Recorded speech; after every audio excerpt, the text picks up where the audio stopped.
mä otan noista purupinnoista vähän maralan niitä, että se rupee ettei nää rupee kantaa. Eli tässä on asiakastoimitus Konemanulle, kun heitti moottorisahan terä ketju päältä ja niin nyt on asiakas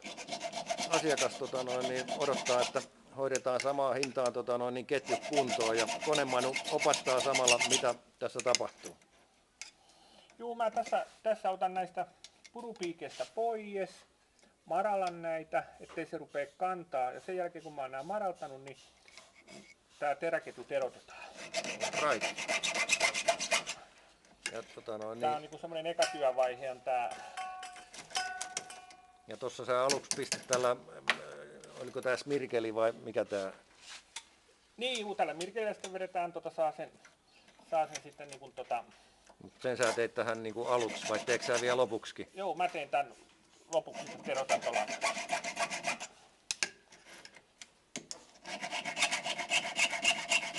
Mä kierrän nää joka piikin läpi.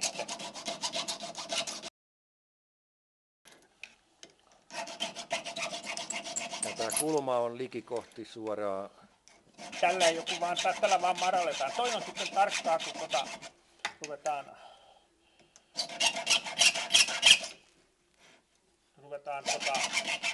hakemaan sitä erotuskulmaa. Tässä riittää noin tuntuma. Joo, mä vedän tästä muutaman kerran joka piikki, sitten maralan tätä piikkiä. Joo.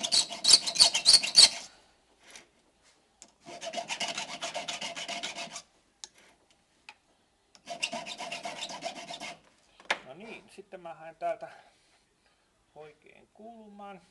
Eli tässä tulee se tarkka vaihe. Joo. Sitten mä säädän tän koneen, että se ottaa pienen siivun, ettei se ota liikaa ja sitten kumminkin se pyyhkäisee siihen puhtaan pinnan. All right.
No niin, nyt se meni. Mä tulen tältä puolen kattoon vielä. Nyt se meni kato läpi, nyt mä vaihdan toiselle puolelle.